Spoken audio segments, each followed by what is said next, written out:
El libro del Evangelio de Juan, su capítulo 3 y su versículo 18.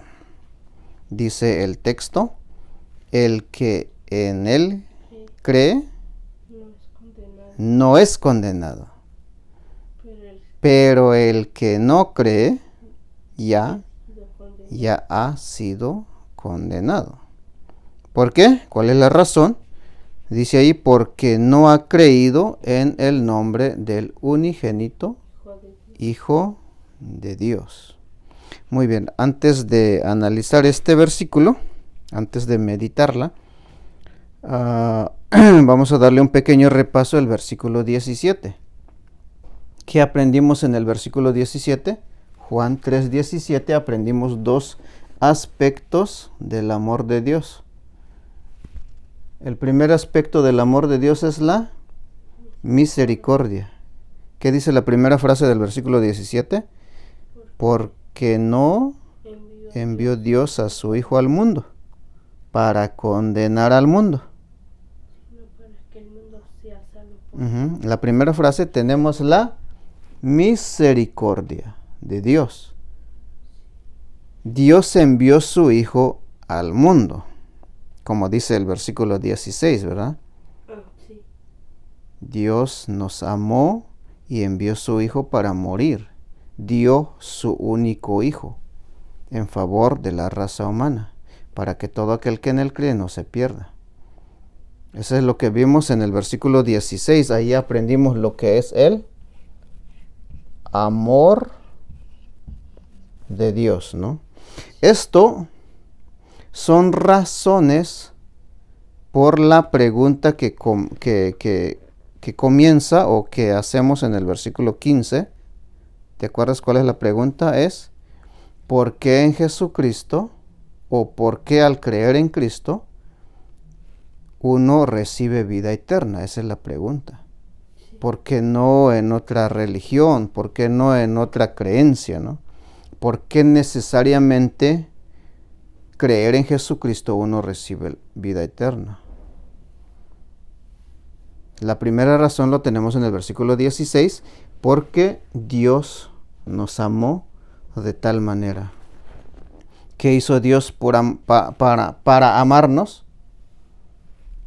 Nos dio su Hijo único. Ya sabemos la historia. Jesús vino del cielo, de la gloria, descendió a esta tierra y murió en la cruz del Calvario, derramó su sangre preciosa, allí murió, fue sepultado, pero al tercer día resucitó de entre los muertos, murió por nuestros pecados. Y al creer en él, uno recibe vida eterna, o Dios le da vida eterna en aquel que cree. Entonces la primera razón es porque Dios nos amó. Pero en el versículo 17 tenemos la misericordia de Dios. Porque el texto dice, porque no envió Dios a su Hijo al mundo para condenar al mundo. ¿Ok? Esa es la misericordia de Dios. Bien hubiera enviado su Hijo para condenar al mundo, pero no fue lo que hizo. Eso es la misericordia de Dios.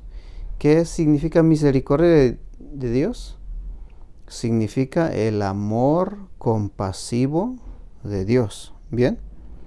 La segunda frase del versículo 17 dice, sino para que el mundo sea salvo por él. Ahí aprendimos lo que es la gracia de Dios. Eso es lo que nos enseña esa frase.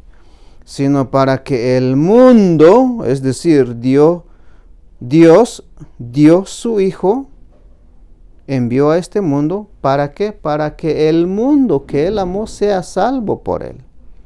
¿Ok? Esa es la gracia de Dios. La gracia salvadora de Dios. Muy bien, entonces ahora avancemos al versículo 18. ¿Qué sucede con aquel que no cree en el unigénito Hijo de Dios? Ese es el énfasis en el versículo 18. ¿Okay? Porque ya desde el versículo 15, versículo 16, vemos que el que cree en el Hijo recibe vida eterna. ¿Qué dice el versículo 18?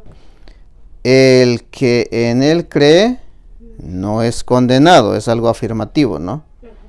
¿Qué va a pasar? Va a recibir vida eterna. Pero ¿qué sucede con aquel que no cree en el Hijo de Dios? Lo que Dios quiere que el mundo haga, habiéndole mostrado su amor en la cruz, es que crean en su Hijo unigénito, para que sean salvos, ¿verdad? Salvos de la condenación, salvos del juicio, salvos del castigo o salvos del castigo por el pecado. Eso es lo que Dios quiere, ¿no? Pero el que no cree, dice el texto, ya ha sido condenado. El que rechaza creer, aquí tiene que ver con la incredulidad. Bueno, tenemos dos cosas, ¿no? En el versículo 18 es la palabra fe o creer. Pero tenemos también el que no cree, ¿no? No creer. Igual a incredulidad, ¿ok? ¿Qué es incredulidad? Alguien que no cree el mensaje del Evangelio. Dios considera a esa persona un incrédulo. Bueno, es lo que tenemos en la Biblia. Ya sabe que hay que creer en el Hijo para tener vida eterna, pero decide no creerla. ¿Y qué va a suceder? Dice el texto. Ya ha sido condenado. Porque rechaza al Hijo, ¿no? Es lo que dice el texto. ¿Por qué es condenado el que no cree? ¿Por qué? Dice el texto. Porque no ha creído en el nombre del unigénito Hijo de Dios. Porque rechaza al Hijo, la cual es el único medio que puede librarle de la condenación o del castigo por su pecado, ¿no? La siguiente frase afirma eso, ¿no? Donde dice, porque no ha creído en el nombre del unigénito Hijo de Dios. Aquí nombre hace referencia a toda la persona de Cristo. Su obra, ¿no? Tiene que ver con eso. Su autoridad. Todo lo que hizo Cristo en favor de la humanidad. Su poder de salvar también. Nombre del unigénito Hijo de Dios. Se refiere a Jesucristo. Muy bien. Por eso nosotros no creemos en una religión, creemos en una persona. Por lo tanto, tenemos vida eterna. Pero aquel que no cree, dice que ya ha sido condenado. ¿Por qué ha sido condenado? Bueno, la palabra que tenemos ahí, ya ha sido condenado, hace referencia a que está bajo la condenación. En el versículo 19, avancemos con esto. ¿Qué dice el versículo 19? Y esta es la condenación. ¿Cuál es la condenación para el incrédulo o los incrédulos? Dice ahí que la luz vino al mundo y los hombres amaron más las tinieblas. Más las tinieblas que la luz, porque sus obras eran malas. Ahora, ¿qué está diciendo aquí? La condenación es esta, dice Jesús. Está explicando por qué la persona se encuentra bajo condenación. Bueno, la condenación es que la luz vino al mundo. Ahora, ¿qué significa esa palabra luz? Ya estamos en el versículo 19, ¿verdad? La palabra luz. La luz vino al mundo.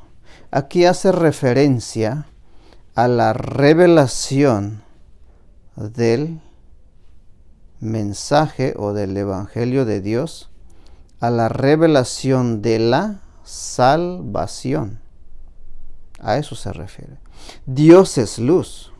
Jesús es luz.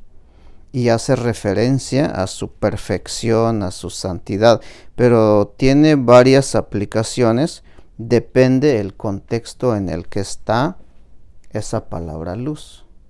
Cuando dice que esta es la condenación porque la luz vino al mundo, pero los hombres amaron más las tinieblas.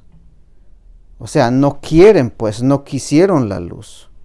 Deciden rechazar la luz y amar más las tinieblas. Y aquí tinieblas hace referencia a la perdición. Tinieblas. ¿Ok? Y luz hace referencia a la comunión con Dios. Y tinieblas hace referencia a que el ser humano sigue perdido en sus delitos y pecados y no quiere tener comunión con Dios. Y por lo tanto no acepta, no recibe el mensaje, no cree en Jesús. Esa es la idea, ¿no? Permanece en tinieblas. ¿Okay? Las tinieblas hace referencia a la condición del hombre que no tiene relación con Dios. Es decir, sin Dios, sin fe, sin esperanza. Está perdido, ¿no? En la oscuridad de su pecado. El mismo texto refleja esto. ¿Por qué dice la última parte? Porque sus obras eran o son malas. Continuamente hay una maldad en el hombre, ¿ok? El pecador es pecador no porque hace malas obras. ¿Sabías eso? El pecador es pecador no porque hace cosas malas, porque roba, porque miente. No, el hombre es pecador por naturaleza. Ya nacimos bajo el pecado. Desde que nacemos ya estamos condenados. Porque el pecado ha entrado en el mundo y por así decirlo, ha contagiado a todos, ¿ok? En este caso, por eso es que Dios nos llama para que nos arrepintamos de nuestros pecados para que Él nos dé la nueva vida. Esa es la idea, ¿no? Por eso Dios extiende su misericordia y gracia y también su justicia, su amor en favor del pecador. Por eso aquel que no cree ya está bajo la condenación y no le queda otra cosa más que recibir el castigo de sus pecados. Esa es la idea, ¿no? Ahora, en el versículo 20 hay otra razón. Dice ahí, ¿qué dice el versículo 20? Porque todo aquel que hace lo malo aborrece la luz y no viene a la luz para que sus obras no sean reprendidas. Porque aborrece a la luz, es la misma idea. Aborrece a Dios, aborrece a Jesús, aborrece el mensaje de salvación, aborrece la revelación de la salvación. ¿Ok? ¿Para qué dice ahí? Para que sus obras no sean reprendidas. Ahora aquí podemos contrastar con lo que dice el versículo 21. Nota el versículo 21 dice, mas el que practica la verdad viene a la luz. Aquí practicar la verdad es alguien que admite ser pecador y cree en el mensaje del evangelio y como resultado establece una comunión con Dios. Dios es el que hace eso.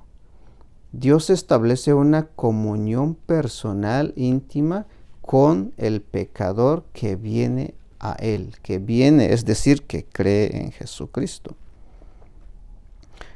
Note el versículo 21 a la última frase, para que sea manifiesta que sus obras son hechas en Dios. Aquí hay un contraste entre el versículo 20 y el versículo 21. ¿Sabe cuál es? Para que sus obras, dice, esto está en el versículo 20, sean reprendidas.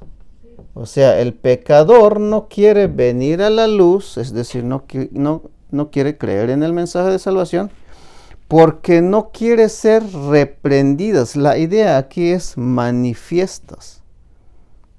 ¿Ok? Ya sabe el ser humano que es pecador, pero como que le da un miedo, vergüenza de admitir que es pecador. Y endurece su corazón al mensaje de Dios.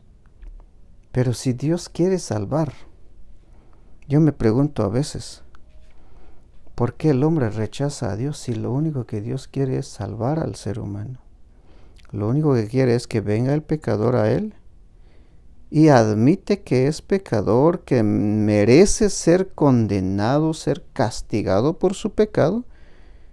Pero no, prefiere decir, no, estoy bien como estoy y yo no quiero nada con Dios, yo no quiero nada con el Evangelio, yo no quiero nada con Jesús. ¿Por qué? Porque no quiere que sus pecados sean manifiestos. Ese es el peor problema que tiene el ser humano. Saber que es pecador y no quiere que Dios le reprenda, le manifieste, pero Dios tiene la solución para su pecado. Esta es la idea aquí en el versículo 20, ¿no? Una de las cosas que hace la luz, o cuál es la función de la luz. Por ejemplo, si prendemos la luz y ahí está oscuro y prendemos la luz, ¿qué sucede? ¿Para qué sirve la luz? Para aclarar, ¿no? Sí. Para alumbrar en la oscuridad, para ver el camino. Es decir, en este contexto, para que el hombre vea su condición humana pecaminosa. Y una vez que Dios le alumbre su vida, entonces el pecador, el que cree, va a admitir y por lo tanto recibe la salvación. Para que sus obras no sean reprendidas, hace referencia entonces de poner al descubierto. Esa es la idea. El hombre se esconde de Dios, que Dios es justo, que Dios es santo y que Dios es perfecto. Esto comenzó desde el huerto del Edén, como Adán se escondía entre los árboles, ¿no? Entonces, este es el problema cuando el corazón se endurece, entra la incredulidad.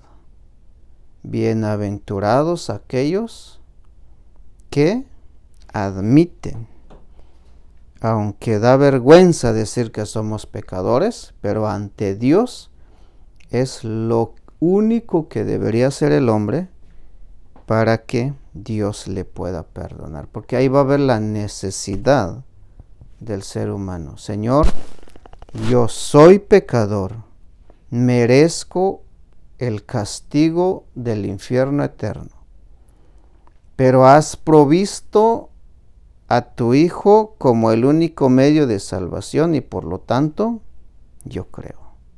Ese es practicar la verdad. Por eso el versículo 21 dice, mas el que practica la verdad, en la primera carta del mismo Juan, en su capítulo 1, habla de eso.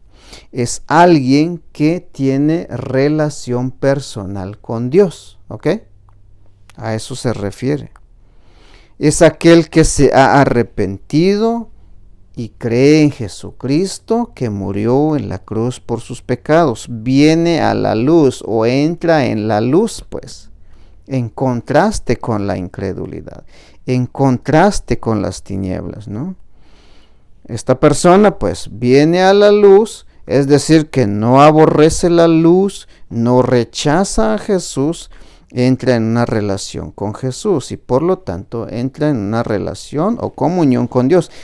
Podemos leer ese versículo, primera carta de Juan, capítulo 1. Es muy interesante eso, porque practicar la verdad precisamente es creer en Jesucristo. ¿Ya lo tienes? Primera de Juan, capítulo 1, versículo 6. Primera de Juan, capítulo 1, versículo 6 y 7. ¿Qué dice? Bueno, versículo 5 dice, este es el mensaje que hemos oído de él y os anunciamos. Dios es luz y no hay ningunas tinieblas en él. Si decimos que tenemos comunión con él y andamos en tinieblas, mentimos, ¿y qué? Y no practicamos la verdad. ¿Te das cuenta? Practicar la verdad es alguien que tiene una relación con Dios. Es alguien que ya no practica el pecado, se ha arrepentido de sus pecados y tiene comunión personal con Dios. Esa es la idea. Versículo 7. Pero si andamos en luz como Él está en luz, tenemos comunión unos con otros y la sangre de su Hijo nos limpia de todo pecado. Es muy precioso esto, ¿no? La sangre de Jesucristo nos limpia de todo pecado como resultado de la comunión personal con Dios. Entonces ahí tenemos las palabras de Jesús hasta aquí en este versículo. Regresemos a Juan 3:18 al 21, ¿verdad? Hasta allí llega Jesús con la explicación acerca del nuevo nacimiento. ¿Sabe? Todo este relato que hemos estudiado desde el versículo 1 aquí en Juan capítulo 3. ¿Sí? ¿Se acuerdan cuando comenzamos capítulo 3? Es que la idea, lo voy a resumir así solamente ya para terminar. Desde el versículo 1, había un hombre que se llamaba Nicodemo, ¿verdad? Vino a visitar a Jesús de noche, o fue a visitar a Jesús de noche. Y lo que le dice Jesús es que es necesario nacer de nuevo para entrar en el reino de Dios. Entonces Nicodemo hace dos preguntas muy interesantes en este pasaje que ya hemos estudiado. Es cómo puede ser posible eso, ¿no? Nacer de nuevo, nacer otra vez para entrar en el reino de Dios. Y la segunda pregunta que hace Nicodemo está en el versículo 9. ¿Cuál es el proceso del nuevo nacimiento? ¿Cómo es posible? Ya se lo explicó, que esto tiene que ver con lo espiritual. Ya no tiene nada que ver con lo natural, ¿okay? Lo humano. Estos son cosas espirituales. Y Jesús, desde el versículo 19 hasta el versículo 21, le da la explicación de cómo se lleva a cabo el nuevo nacimiento. Y palabras claves que hemos aprendido en este pasaje es la fe.